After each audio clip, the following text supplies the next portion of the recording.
Pessoal, vamos retornando, vamos sentar. Por favor, em silêncio, agora que o padre já vai, então, dar início à segunda colocação do nosso dia. Porque senão depois esse tempo vai ser tirado do almoço, né, padre? E daí, sem almoço, não tem problema também, a gente faz jejum. Muito bem, então veja. Então, a ideologia de gênero. Então o que acontece, né? A Judith Butler, em 1990, lança o livro dela, Gender Trouble, Problemas de Gênero. Já está na 7ª edição aqui no Brasil, em português. Ela lança a ideologia de gênero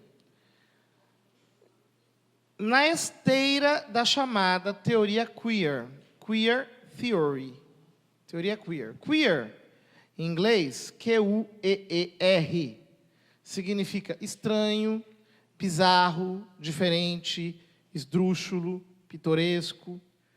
O que é a teoria queer? Ela diz o seguinte: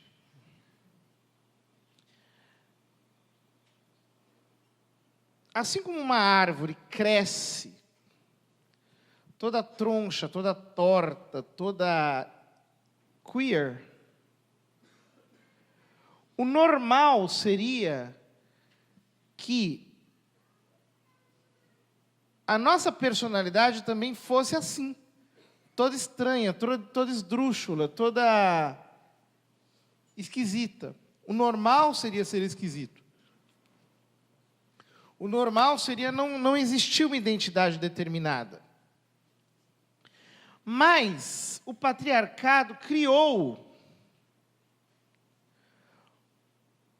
limites. Então, veja, do mesmo jeito que uma árvore cresce toda torta, a não ser que você coloque 2 traves, e aí, nesse caso, ela cresce reta.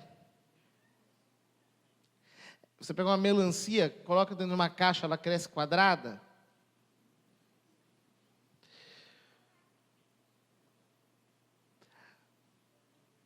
O patriarcado criou 2 traves chamadas masculino e feminino. Então, se você nasce com um corpo de homem, você é classificado como macho. Se você nasce com um corpo de mulher, você é classificado como fêmea. Então, diz a teoria queer, nós temos que libertar as pessoas dessa ideologia, dessa crença no masculino e no feminino.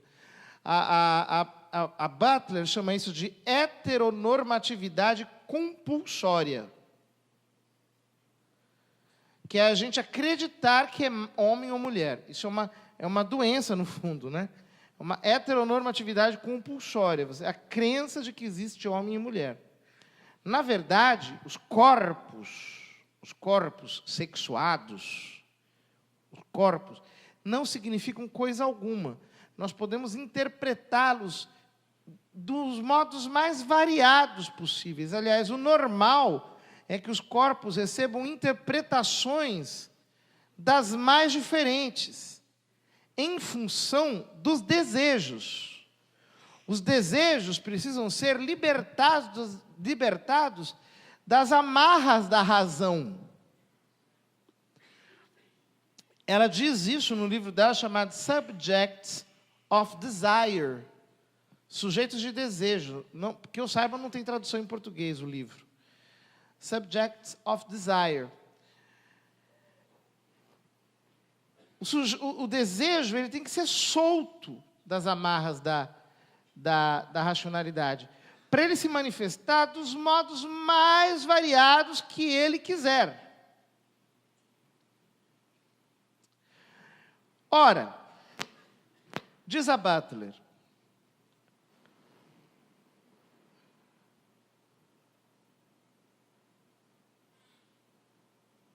o gênero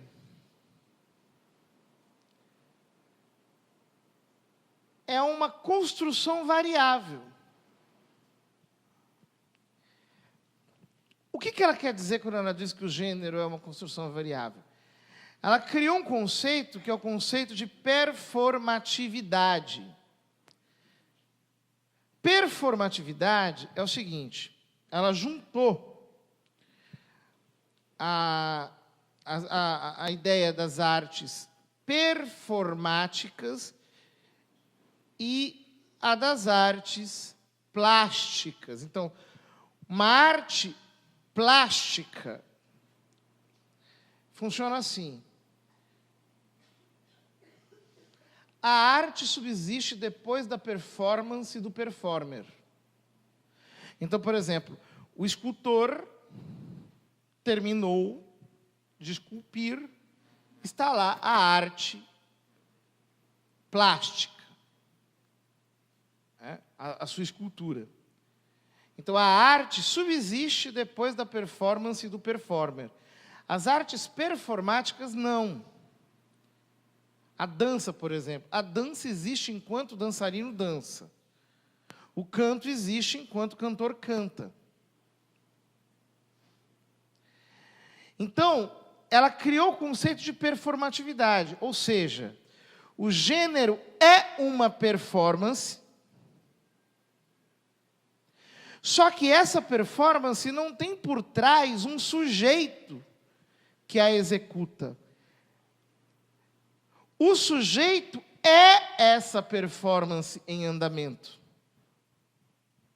Então, veja, o seu ser está em movimento.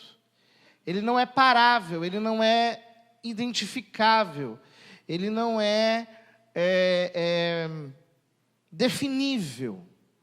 Nós não temos uma identidade definível, a identidade escapa de nós, porque ela é uma ação. Em filosofia, é aquilo que a gente chama de devir. A identidade, ela sempre está em movimento. E esse movimento, como ele não para, ela também é imparável. Se a identidade parar, você morre. Porque, inclusive, esse movimento é você. Então, em última análise, para a ideologia de gênero, você não tem uma identidade definida, definível, verificável, determinada. A identidade escapa de qualquer análise. E por que ela precisa escapar de qualquer análise? Para não ser capturada pelo poder regulador, para não ser definida no poder regulador.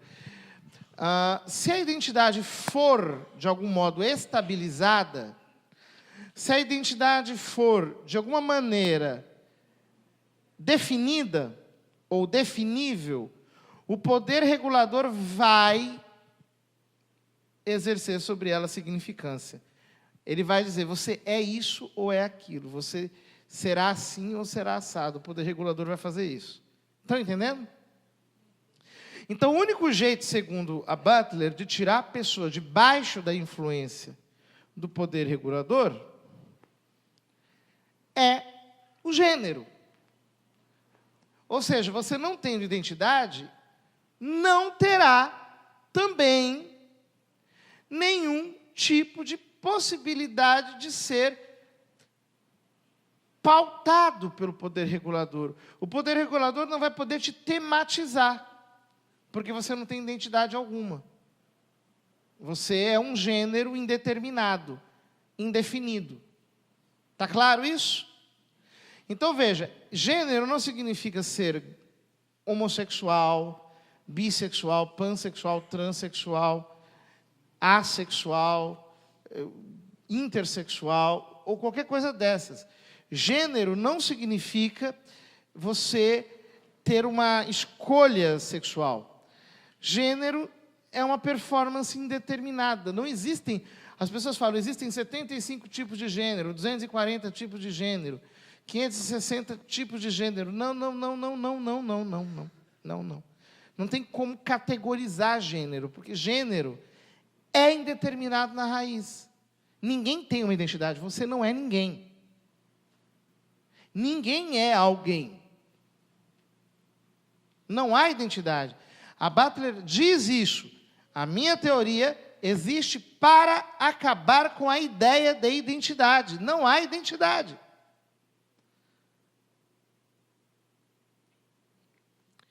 Inclusive, não existe um sujeito por detrás do gênero. O gênero é a única coisa que existe, né? Que está sempre em movimento. Ora, só que, então vejam, então toda essa ideia de que gênero vai proteger minoria é um absurdo. Por quê? Veja bem, se você não tem identidade, todo mundo é minoria. Quer dizer, não existe essa ideia de que alguém é protegido pela... Como é que você pode ser protegido se você não existe? Se você não é um sujeito, se ninguém é alguém, como é que pode ter direitos? Se você não é alguém, como é que você pode ser sujeito de direitos? Percebe isso? Então, por exemplo, toda essa turma LGBT, feminista, que diz que gênero é para proteger mulher, gênero é para proteger homossexual, na verdade, é apenas ignorante, porque se você não é alguém, você não pode ser protegido. Você não tem direitos, você é apenas uma força impessoal de trabalho nas engrenagens do mercado.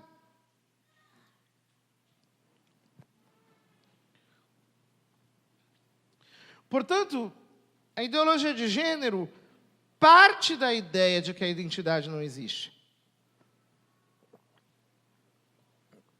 Ela é exatamente isso, uma ferramenta para a desconstrução da identidade. Você não tem identidade. Para a ideologia de gênero, você não existe. Obviamente, eles não dizem isso desse jeito. A Butler, por exemplo, diz no livro dela, urge retirar as categorias de gênero de debaixo da metafísica da substância. Não há nenhum ser por detrás do fazer, do tornar-se, do realizar-se. O agente é uma ficção acrescentada posteriormente à ação. A ação é o tudo. Ela diz desse jeito, mas ela está dizendo o que eu estou dizendo aqui. Ela utiliza uma linguagem filosófica para dizer esse absurdo. Ninguém é alguém. Só que é claro, se alguém escrever assim, colocar na capa do livro, ninguém é alguém. Ninguém, bom, o livro é assinado por quem? Judith Butler. Bom, então, Judith Butler é alguém. Então, quer dizer, por aí você já tira... É claro que isso aqui não existe. É claro que isso aqui é só um jeito de você confundir a cabeça das pessoas. É claro que isso aqui é só um modo de você acabar com a família, acabar com a complementariedade entre o homem e a mulher. É claro que ninguém acredita nisso. De verdade, de verdade, de verdade. Por exemplo, ninguém é homem ou mulher. Ninguém é homem ou mulher. Então, por exemplo, você chegar, por exemplo, para Tammy Gretchen. Todo mundo sabe quem é a Tammy Gretchen? Ela se apresenta como um homem hoje em dia. Diz assim, Tammy Gretchen, você gosta de uma mulher. Ok. Então, toma para você o Pablo Vittar. Ela vai querer? Não. Por quê? Porque ela quer uma mulher diferente. Ela quer uma mulher de verdade. Então, não é verdade, não é verdade que alguém leve a sério isso. Não é verdade. Nem o pessoal, de fato, que professa isso, leva isso. Claro, sempre haverá um doido que pega o negócio e radicaliza. Mas isso é absolutamente secundário, não é a regra, não é a norma. Você não tem, de fato, pessoas que levam isso a sério em massa, porque é impossível levar a sério. Se você levasse isso a sério, não teria razão para você, por exemplo, colocar o seu nome na capa de um livro, ou para você ter um Facebook, né? Um face name. Não teria razão. Né? Ora, por que eu estou dizendo isso? Porque, veja, isso não pega. Né? Isso não pega fácil. Eles precisam. Se eu chegar para vocês aqui, adultos, dizer, ninguém é homem, ninguém é mulher, ninguém existe. Você não tem uma identidade, a identidade não existe.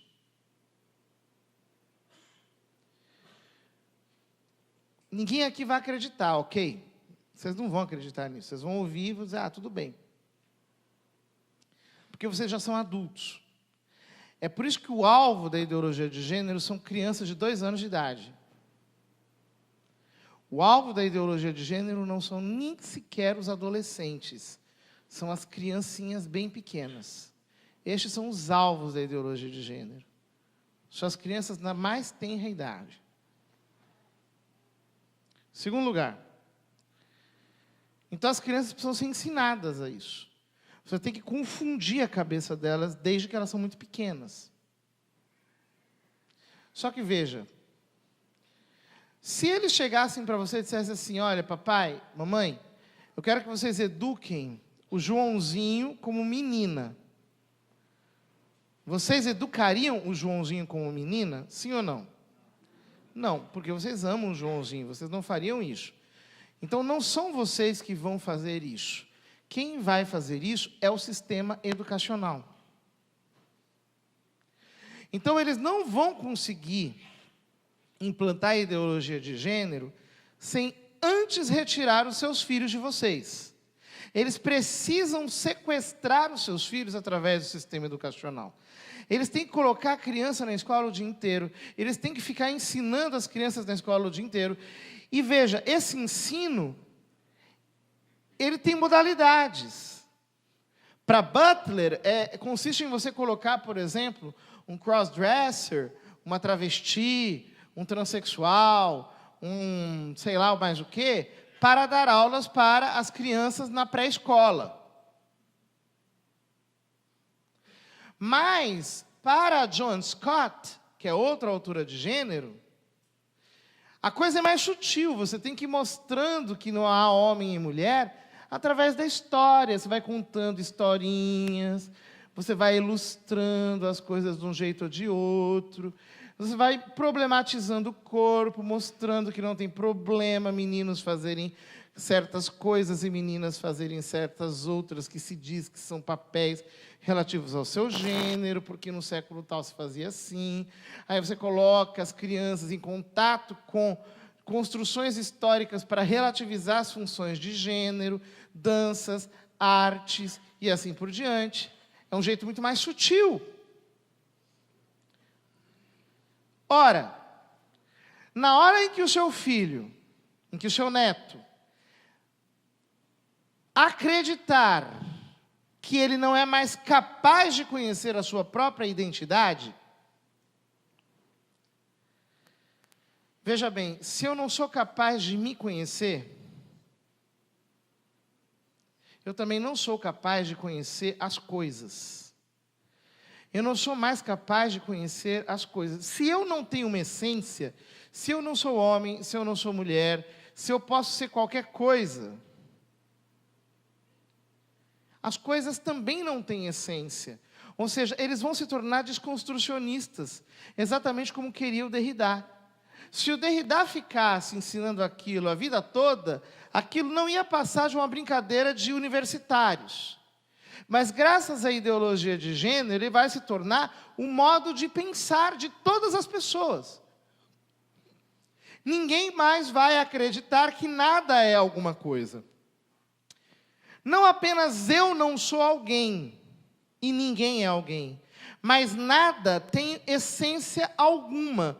Tudo pode ser citado de um jeito diferente. Tudo pode ser recontextualizado de um jeito diferente. Ou seja, você acabou com o intelecto das crianças, você destruiu moralmente as crianças, psiquicamente elas estão detonadas, uma vez que elas começam a pensar desse modo, Isso é péssimo para elas, mas isso é ótimo para quem? Para a nova ordem mundial. Porque você conseguirá fazer com que as pessoas sejam totalmente passivas a um governo totalitário, invisível, anônimo, desconhecido, escondido, contra o qual ninguém poderá fazer nada, porque ninguém terá inteligência alguma. É óbvio que nesse ponto não tem mais sentido falar de Deus, porque se nem eu existo, quanto menos Deus. Está claro? Quer dizer, a ideologia de gênero é o caminho para você fazer a cultura da morte virar um modo de pensar das pessoas. Quando a ideologia de gênero for aplicada nas crianças na mais tenra idade, você precisará apenas de uma ou no máximo 2 gerações para que a cultura da morte se torne a alma das pessoas. A cultura da morte vai se tornar a essência do modo de pensar das pessoas. Porque, é claro, se você não é mais alguém, o que é a vida? O que é a morte? Tanto faz. Tudo é descartável. Não há mais vida. E não queira ensinar evangelho. Veja bem, quando a ideologia de gênero, quando esse modo de pensar entra na cabeça das pessoas, não tem como entrar evangelho na alma das pessoas. Não entra fé, não entra nada. Elas se tornam completamente impermeáveis à verdade. Não dá mais para ensinar a verdade. Elas vão se tornar apenas força de trabalho no mundo, para produzir, para receber números em troca de trabalho, que nem dinheiro vai existir mais, vai ser só número mesmo, que você controla pelo sistema de biometria. As pessoas pensam que vai existir um número, né, da besta tatuado. Isso é coisa do passado. Pela biometria, você já é identificado. Pela íris do seu olho, por esses outros sistemas de identificação. O sistema vai te atribuir números e você vai virar só isso, número. O número da besta vai ser você. Você só vai pensar em termos numéricos na cabeça e você só vai trabalhar, só vai agir em termos numéricos, nas mãos. E aí, minha gente, não adianta mais nada, não existe mais transcendência, é o número do homem, é a identidade você vai se tornar apenas um objeto largado aqui nesse mundo, diante de um poder gigantesco que você não sabe nem aonde está. Ele tem 7 cabeças e 10 chifres, ele é ilocalizável. Não tem como você atingi-lo. Ora, nós estamos vencendo aqui no Brasil a ideologia de gênero. Vencendo. Vencemos nas câmaras dos deputados, vencemos nas câmaras dos vereadores. Em 98% dos municípios do Brasil, nós varremos a ideologia de gênero dos planos de educação. Mas, agora, tudo está prestes a ser perdido. Toda a luta do movimento pró-vida durante esses anos todos está prestes a ser perdida graças ao Supremo Tribunal Federal. Ontem mesmo foi publicada a notícia de que o futuro presidente do STF, o ministro Toffoli, declarou a inconstitucionalidade de uma lei que proibia o ensino da ideologia de gênero no município de Foz do Iguaçu, lá em Foz do Iguaçu. Declarando a inconstitucionalidade dessa lei por analogia, todos os municípios que proibiram o ensino da ideologia de gênero também têm essas leis como inconstitucionais. Outro município de Santa Catarina. Quem que fez? O Supremo? Mas quem é que declarou inconstitucionalidade? Não. A declaração de inconstitucionalidade foi do ministro Toffoli em Foz do Iguaçu. Agora, no mês de agosto, nós temos audiência no STF, dia 3 e dia 6.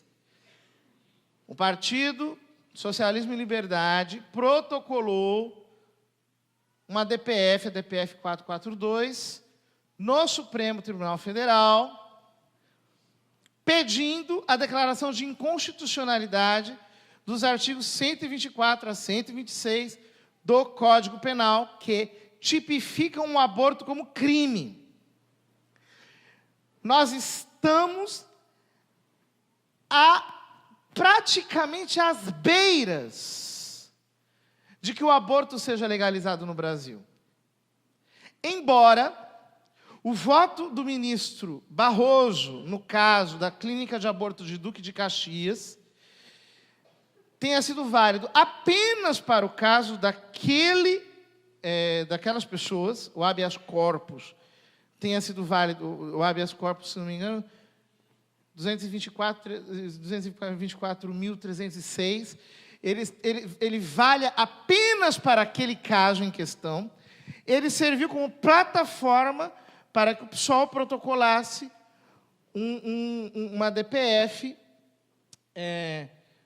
que declare a inconstitucionalidade desses números do Código Penal. Queridos, eu só tenho uma coisa a dizer a vocês. Se o STF declarar a inconstitucionalidade do crime de aborto no Código Penal, nós estamos entrando para a terceira fase da cultura da morte, que será totalmente irreversível. Não terá mais nada que fazer. Nós não sabemos o que virá depois disso. Eu estou falando isso, vocês não imaginam o grau de certeza que eu estou colocando nessa afirmação.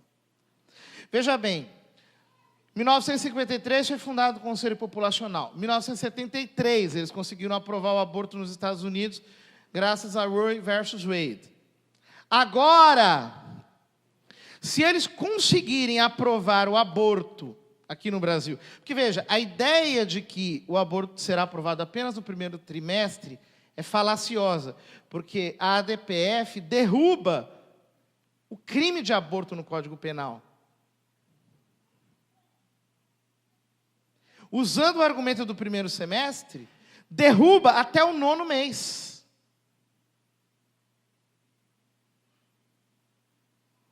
Está claro? O crime de aborto fica legalizado no Brasil até o 9º mês. Por uma ação do judiciário. Ora, se o aborto passar no Brasil, olha, a única barreira para a cultura da morte está na América Latina. No resto do mundo, ela já é vitoriosa. Na América Latina, eles não conseguem. A América Latina é uma barreira para a cultura da morte. Se eles derrubam o aborto no Brasil, que é o maior país da América Latina, o aborto vai ser aprovado em todos os outros. Sendo aprovado em todos os outros países, acabou a barreira para o aborto. Ou seja, nós estamos entrando numa terceira fase da cultura da morte, e o que vem depois disso, só Deus sabe. Só Deus sabe. É um cenário praticamente apocalíptico. Eu não estou brincando. Nós estamos às beiras de que aconteça uma desgraça. Se o aborto for aprovado aqui no Brasil, nós estamos diante de um crime, eu acredito que mais grave do que isso é a condenação de nosso Senhor Jesus Cristo lá em Jerusalém. Mais grave do que isso, porque até as piores guerras que já aconteceram na humanidade, elas têm um prazo. Elas duram aí 4, 5, 10 anos no máximo. Isso aqui não vai ter fim. O aborto vai acontecer, vai ser uma carnificina humana. Nós vamos ver a desgraça acontecendo, não vai ter mais o que ser feito. Nós vamos pregar inutilmente. Nós vamos falar e as pessoas vão estar sendo completamente dessensibilizadas. Então, meus queridos, agora é a hora de agir. Agora é a hora de agir. Nós precisamos impedir o STF de fazer isso. E há um jeito de fazer isso. Eu queria que vocês prestassem atenção nesse vídeo. Existem vários vídeos como esse que estão circulando na internet. Eu não estou vendo as pessoas dando importância para esse assunto. As pessoas estão sendo levianas ao tratarem do tema do ativismo judicial. Elas estão sendo extremamente levianas. Elas estão achando que isso é uma bobagem qualquer. Não, não, não, não. Olha, os ministros do STF não vão voltar atrás. Ou nós criamos um mecanismo legal de controle da Suprema Corte, ou nós vamos continuar tendo essa ditadura da Suprema Corte para aprovar tudo aquilo que eles quiserem a despeito da vontade do povo. Não podemos permitir que isso aconteça. Nós temos que fazer alguma coisa. Nós precisamos fazer alguma coisa. Assista esse vídeo, por favor.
Os integrantes da quadrilha eles vão responder por aborto, homicídio qualificado, formação de quadrilha, ocultação do cadáver e também por fraude processual por tudo que foi feito no corpo para ludibriar a investigação da polícia. A pena máxima pode chegar por todos esses crimes de 52 anos.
O ministro Luiz Roberto Barroso, ele acredita que será melhor para o Brasil a descriminalização do abortamento.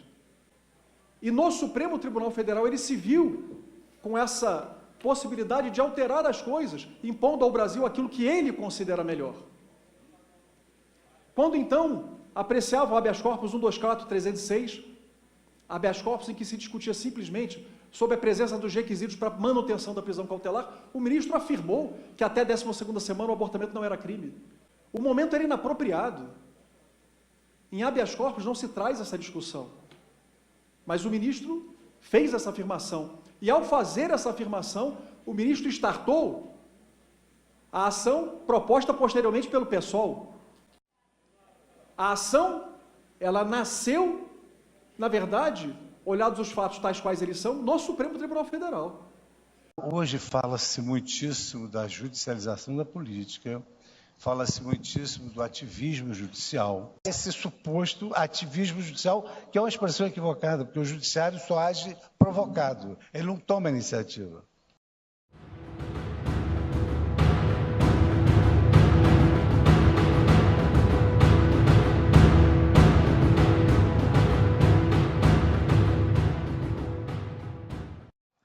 Essas questões todas deveriam realmente, como você afirmou, deveriam ser resolvidas pelo parlamento. Mas acontece uma questão muito singular. O parlamento não quer pagar o preço social de decidir sobre o aborto, sobre a união afetiva, ou sobre outras questões que nos faltam capacidade institucional. Então, como eles não querem pagar o preço social, e como nós não somos eleitos, nós temos talvez um grau de independência maior, porque não devemos satisfação, depois da investidura, a absolutamente mais ninguém.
Eu rejeito a expressão ativismo. Ativismo significa uma espécie de espontaneísmo, ou seja, o judiciário agir por conta própria. Então, nós sabemos que nenhum juiz e o judiciário como um todo não age de ofício, só age quando provocado. E hoje em dia, há um espaço muito grande de movimentação do Poder Judiciário. O Poder Judiciário não está mais apegado a regras muito rígidas, que estão nos códigos tradicionais, mas baseia suas decisões em princípios. Por isso é que se fala num protagonismo. Nós estamos ampliando, digamos assim, mas dentro da nossa esfera de competência, o nosso espaço de atuação, exatamente porque nós nos baseamos em princípios e nós procuramos alargar a esfera dos direitos fundamentais.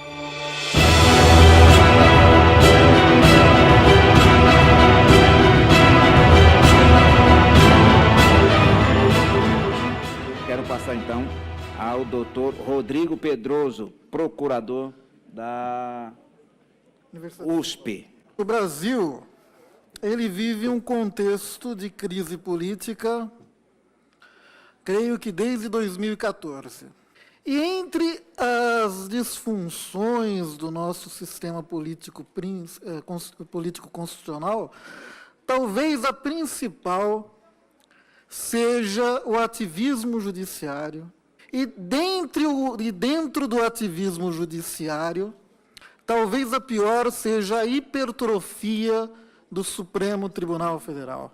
É preciso, em primeiro lugar, desfazer um equívoco que as pessoas consideram o ativismo judicial uma posição legítima, uma corrente, uma escola do direito, uma corrente como qualquer outra. Como se fosse normal, até dizem, aquele juiz é ativista, aquele outro é partidário da autocontenção, como se fossem coisas intercambiáveis e valessem a mesma coisa, como se não houvesse nenhum problema, né? Na verdade, o ativismo é um problema muito sério. O ativismo é uma disfunção. O ativismo não é uma corrente jurídica. O ativismo judicial não é uma escola de pensamento jurídico. Não é um movimento jurídico. O ativismo judicial é uma disfunção no sistema político e jurídico. Hoje fala-se muitíssimo da judicialização da política, fala-se muitíssimo do ativismo judicial. Esse suposto ativismo judicial, que é uma expressão equivocada, porque o judiciário só age provocado, ele não toma iniciativa. Um povo é livre quando não se lhe impõe lei sem o seu consentimento. Então, a diferença específica da liberdade de um povo, o que é um povo livre, o que não é um povo livre. O povo livre, ele só recebe leis com seu próprio consentimento. Para que serve lei? Vocês querem saber para que serve lei? Leiam o inciso 2º do artigo 5º da Constituição Federal. Ninguém será obrigado a fazer ou deixar de fazer alguma coisa, senão em virtude de lei. Então, lei serve para o quê? Serve para obrigar as pessoas a fazer ou não fazer alguma coisa. O pessoal laicista, abortista, marxista, liberal, libertário, secularista, etc., nos criticam, dizendo, vocês querem impor os seus valores. Mas, gente, é para isso que a lei serve. A lei serve para impor valores. Entendeu? Toda lei vai impor algum valor. Quando eles os jogam para a parede e dizem, você quer impor os seus valores, na verdade, ele quer constranger você para deixar que eles imponham os valores deles. Porque toda lei serve para isso, serve para impor valor. Quando eu protejo, quando 121 do Código Penal, homicídio, matar alguém, eu transformo aquilo em tipo penal, ameaçar aquele valor, é um crime, o que estou fazendo? Estou impondo valor. E isso é legítimo, não? Nenhuma sociedade subsiste sem imposição coercitiva de valores. Me diga onde que não tem isso. Criminalizar a mulher que não quis, não pôde, muitas vezes, ter o filho, é uma escolha absurda que, a meu ver, viola a dignidade da mulher. sem mencionar que num país como o Brasil, o fato de você criminalizar impede que as mulheres pobres utilizem o serviço público. Pode pregar para que não se faça. Agora, criminalizar a posição do outro é uma forma autoritária e intolerante de viver a vida. Nós precisamos derrotar isso. Dos tempos da Grécia, em que as pessoas votavam, deliberavam diretamente na ágora, na praça pública, né? Isso se conservou em alguns cantões suíços. O problema é nós temos aqui um país com 200 milhões de habitantes. Como é que vamos reunir todo esse tipo de gente na praça pública? Então, a solução técnica para isso é criar um corpo de representantes. E o órgão da representação nacional é o Congresso Nacional. Por isso, o Congresso vota em nome do povo soberano. Né? Ou seja, quando você impõe leis ao povo, quando você obriga as pessoas, quando você obriga você a aceitar o aborto como fosse uma extração de dente, sem o consentimento do povo, estão roubando algo do povo. Né? A gente fala muito em corrupção. No direito penal, a corrupção é o suborno, é a vantagem recebida. Mas a corrupção tem um sentido muito mais lato. A corrupção, ela existe toda vez que se subtrai algo de todos. Entendeu? Se alguém não tem o direito de legislar, e ele subtrai aquilo, isso é pior que roubar dinheiro. O que você dá mais valor? O dinheiro ou a liberdade? Se um meliante te aponta lá uma arma e diz a bolsa ou a liberdade ou a vida, o que você escolhe? Você escolhe morrer, ser sequestrado ou entregar a bolsa? Entrega a bolsa, é o que vale menos. Então, se nos choca a corrupção que consiste em receber propina, em desviar dinheiro público, em favorecer gente em licitação, como não nos choca a corrupção que consiste na usurpação do próprio poder legislativo?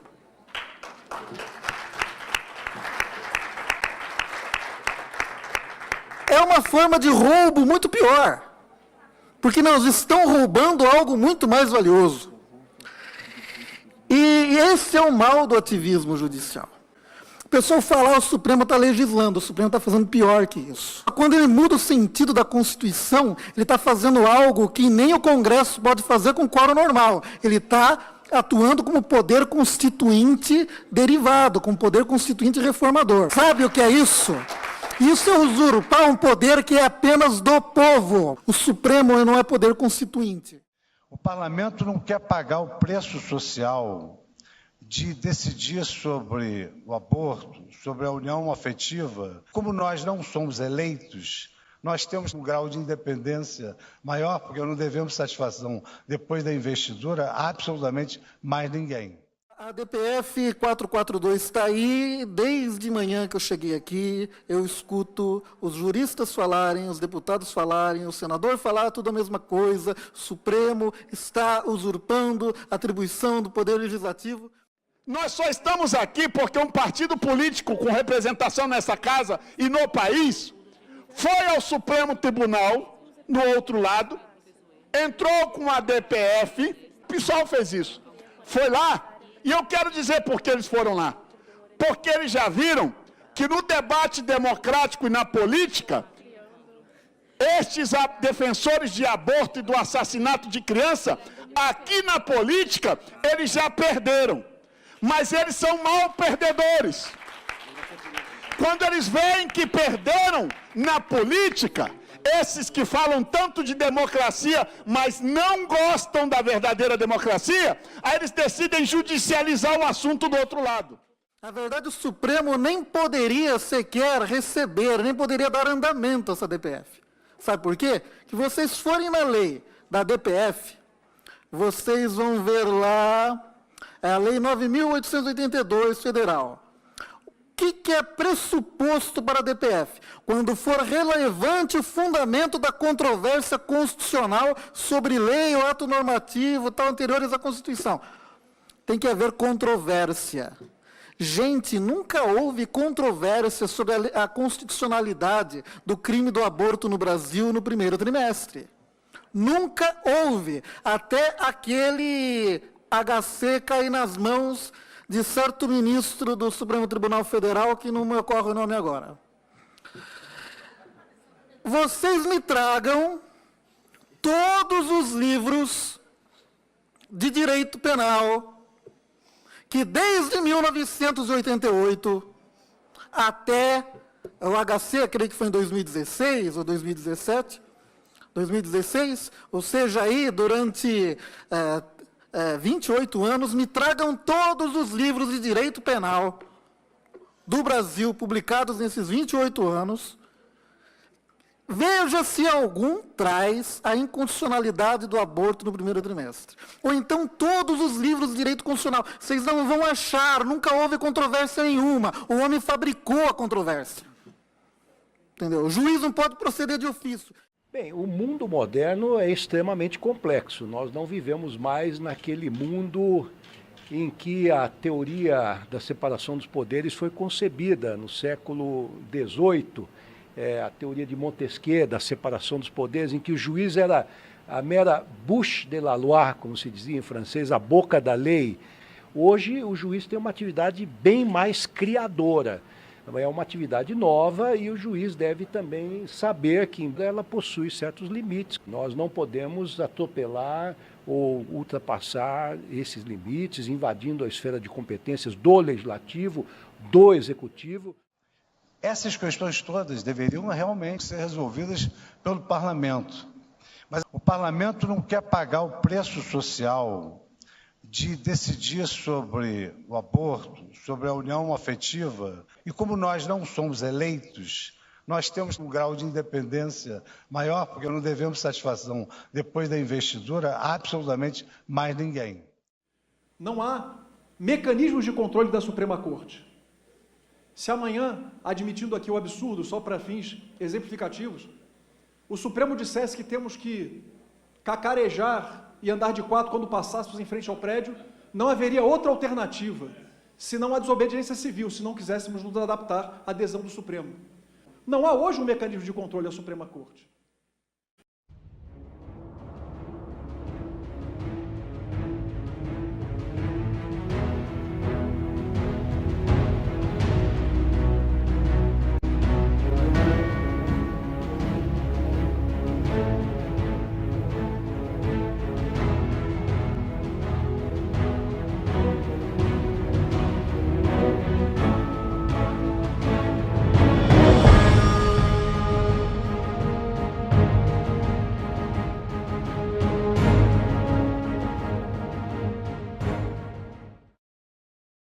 Não devemos satisfação, depois da investidura, a absolutamente mais ninguém.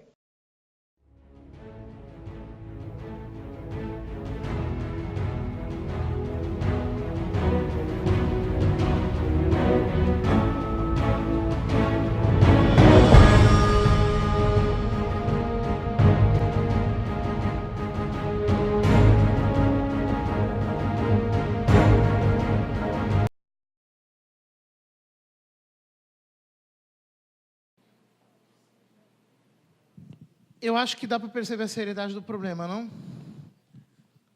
Todo mundo conseguiu entender o vídeo? Queridos, nós temos um PL, e a solução desse problema está no Congresso Nacional. Os deputados têm obrigação de se posicionar diante do ativismo judiciário.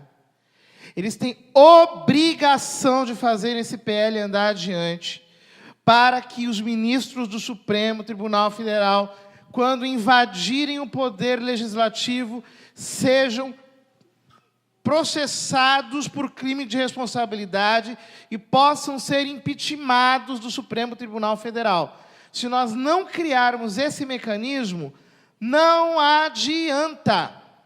Nós vamos lutar contra o aborto, nós vamos trabalhar contra o aborto, nós vamos fazer tudo contra o aborto, contra a ideologia de gênero, contra qualquer desgraça que aparecer, e um ativista lá em cima vai dar um jeito de burlar a lei. E como diz o próprio ministro Barroso, porque veja, o juiz do Supremo pode ser... Vocês veem como é que essas coisas são, né? O ministro do Supremo pode ser impeachmentado por cometer crime de decoro. Bom, o Toffoli acaba de julgar o caso de José Dirceu. E ele foi advogado do partido.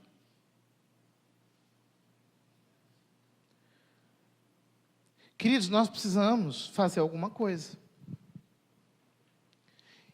Nós precisamos forçar, nós precisamos pressionar a Câmara dos Deputados em Brasília para que os deputados façam valer o seu direito, o seu dever constitucional de legisladores. E retirem essa usurpação do Poder Judiciário. Eles não podem fazer isso. Então, eu queria que, por favor, divulguem esses vídeos. Esse é um vídeo, é o maior de todos. Eu quis que vocês assistissem para perceberem a seriedade do problema. Mas existem outros que são menores. Assistam esses vídeos, divulguem esses vídeos. Nós precisamos fazer alguma coisa, nós temos pouco tempo, e nós temos que mover o parlamento brasileiro a tomar posição. Senão, não vai ter mais o que fazer. Se o aborto for legalizado no Brasil, nós estaremos detonando tudo aquilo que a cultura da morte precisa para que ela se torne imparável. Ninguém vai mais conseguir segurar a cultura da morte no mundo inteiro. Alguém tem alguma pergunta? Pois não. Em primeiro lugar, assistir esses vídeos. Segundo lugar, divulgar esses vídeos. Terceiro lugar, ligar para o Congresso Nacional, mandar e-mails, falar com as pessoas. Nós temos que... Não é uma pessoa só, nós temos que falar com uma, ou nós ficarmos só nós fazendo isso. Nós temos que atingir o máximo de pessoas que nós pudermos. Por exemplo, quantos nós somos aqui? Por volta de 200? Mais de 200? Se todos nós aqui, nós 250 que sejamos, se nós nos movermos de verdade, se nós começarmos a falar com as pessoas, se nós atingirmos em pouco tempo, nós conseguimos causar um efeito no estado de Santa Catarina. Ou seja, os deputados do estado de Santa Catarina querem se reeleger agora em 2018. Eles vão ter que fazer alguma coisa. Vocês têm que entender o seguinte, agora é a ocasião para que isso aconteça. Nós temos uma DPF, que é a 442, podem legalizar o aborto no Brasil. Nós temos ano eleitoral, 2018, eles querem se reeleger. Está todo mundo querendo voto. É agora que nós temos que fazer esse negócio andar. Não dá para esperar. Um mês é muita coisa, tem que ser já. Nós temos que escrever, mandar, falar, perturbar, ligar, etc. Pois não. Pode falar mais alto, que eu não estou ouvindo.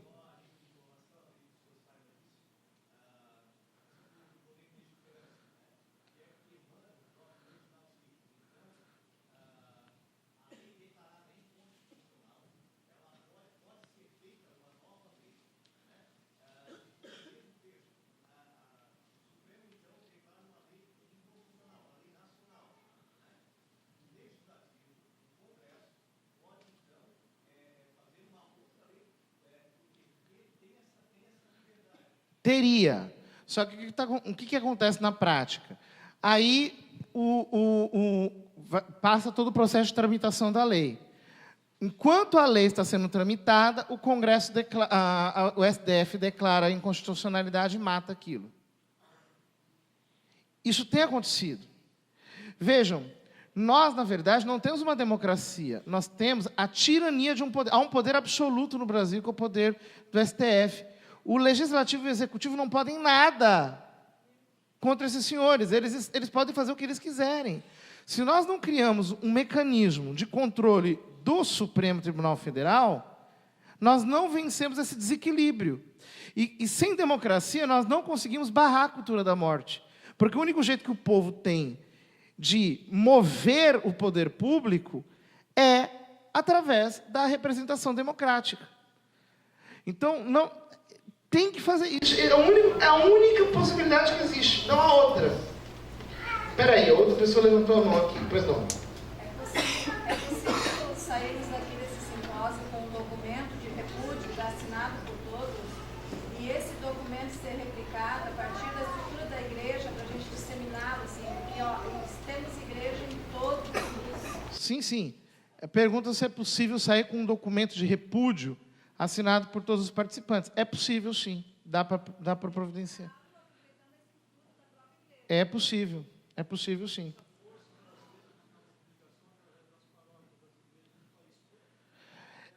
O problema é mover as paróquias. Esse que é o problema, que a gente não está conseguindo mover a hierarquia da igreja. Então, nós temos que começar a nos mover. Não esperem as paróquias se moverem, não esperem os bispos, não esperem ninguém. Nós temos que começar agora.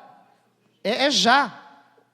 A gente estava citando, a gente tem um grupo de WhatsApp aqui que a grande parte das pessoas que estão aqui hoje. A gente já estava colocando ali a sugestão para que as pessoas se reunissem. Eu acho que já é parte do projeto da organização reunir as pessoas por cidades, locais e tal, para que as pessoas sejam próximas e se conheçam. Isso depois eles podem até confirmar. Mas a gente já deveria começar a ter nas cidades, nos locais, as pessoas conhecidas, para fazerem também aquelas moções municipais das câmaras de apoio. Sim, as moções municipais, não basta fazer moção contra a DPF 442. Tem que fazer moção de apoio à Câmara dos Deputados para que faça avançar o PL, qual é o número mesmo? 4754. Porque, veja, a solução não está no STF. O STF não vai nos ouvir. Vejam o que o Barroso falou, o que o Fux falou, o que essa gente fala. A solução está na Câmara dos Deputados. Então, nós temos que pressionar a Câmara dos Deputados. Esses vídeos que estão saindo estão colocando o dedo na ferida. Qual é a ferida? Câmara dos Deputados, faça valer o seu poder legislativo. A senhora aqui.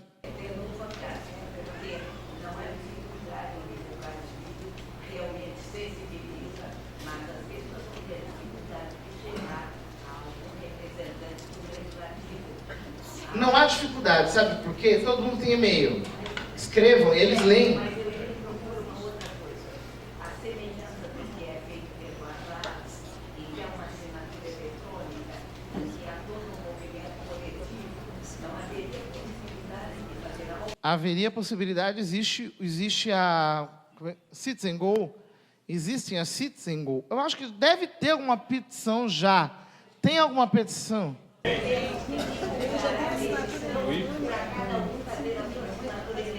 Tem, só que não basta.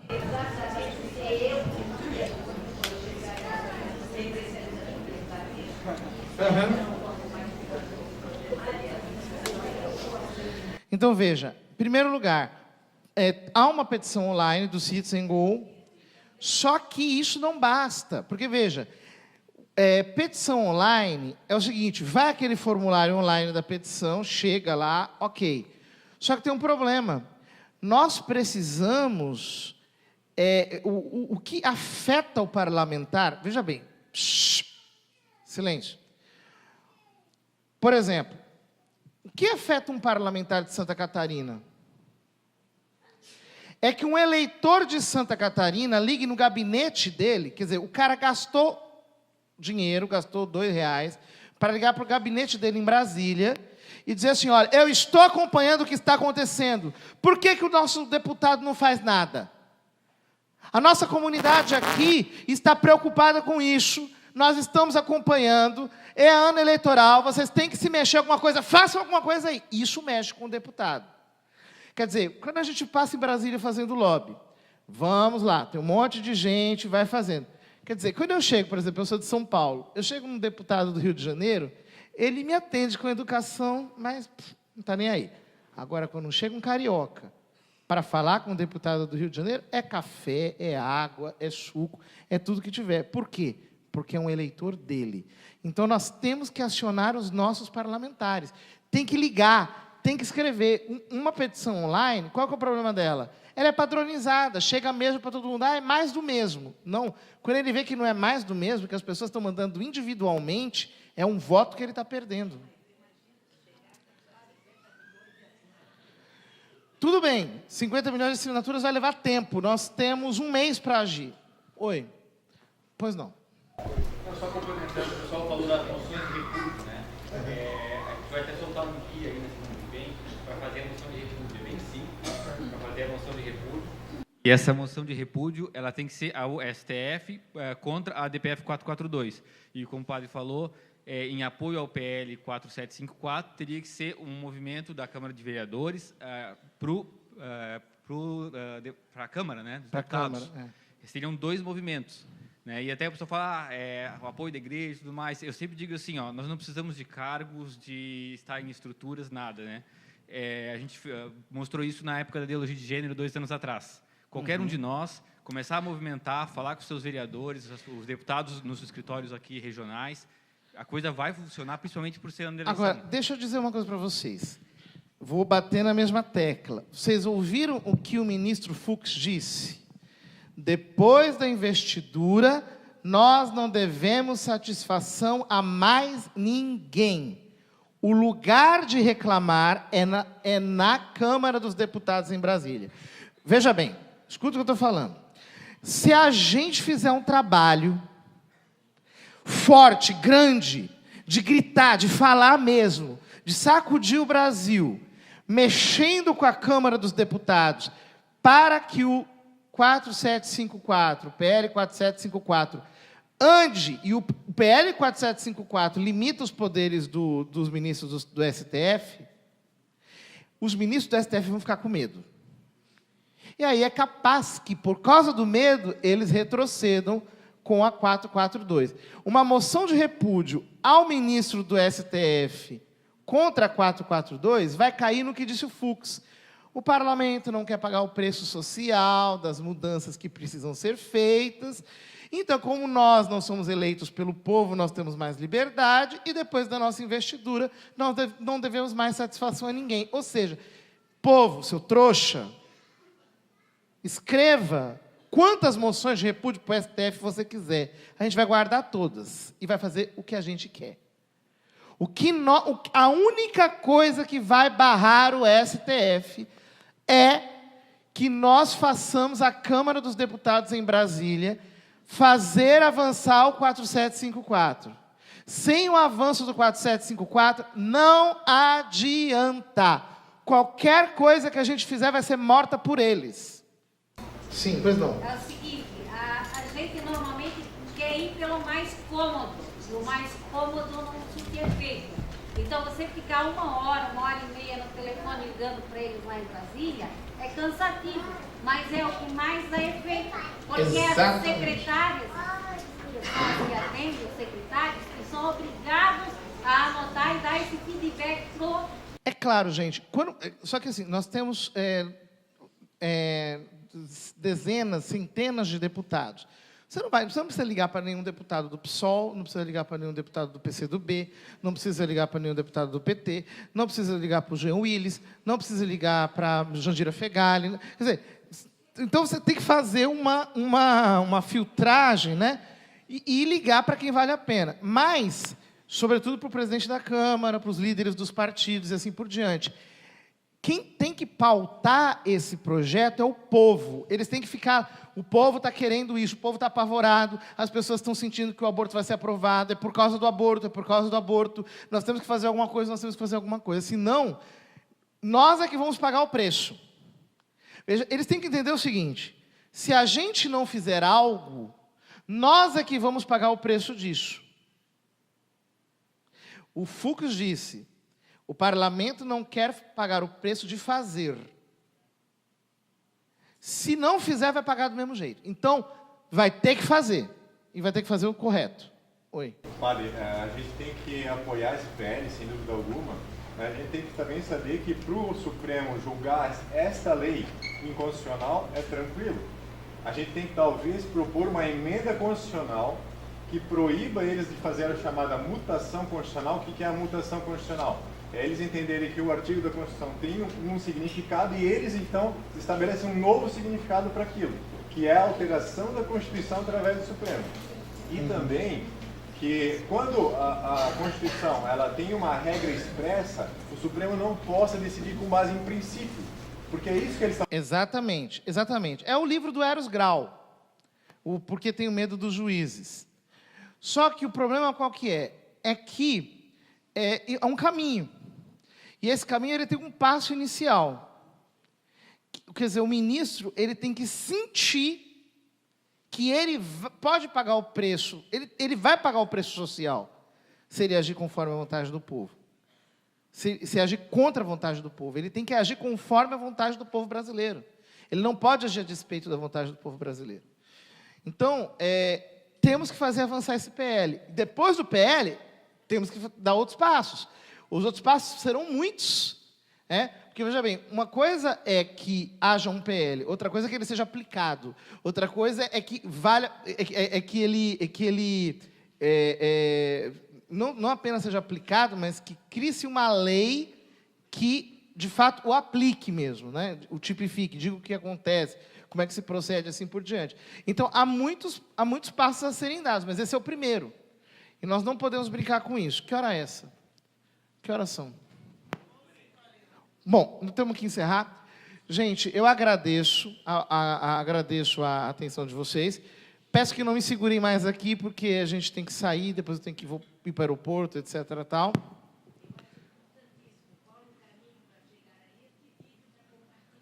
O nome desse vídeo chama Ativismo Judicial é Crime. É o vídeo 32. É 32, não é isso? 33. É o vídeo 33. YouTube. Ativismo Judicial é Crime 33.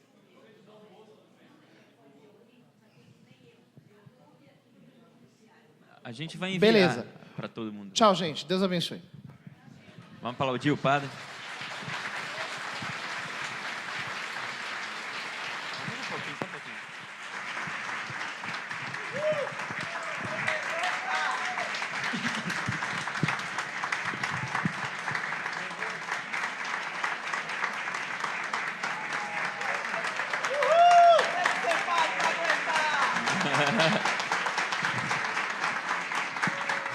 Obrigado, Padre José Eduardo. A gente quer agradecer, em nome da equipe também, do Jean. Obrigado por ter aceitado o convite já desde aquele tempo, né? Mesmo modificando as datas, o senhor deu certo. Queremos agradecer imensamente. E também a gente vai se organizar para tudo isso ser prático. Nós temos 140 pessoas no grupo, Juntos pela Vida Santa Catarina. Você aqui tem muito mais que isso. Então, você que ainda não faz parte desse grupo no WhatsApp, você vai deixar...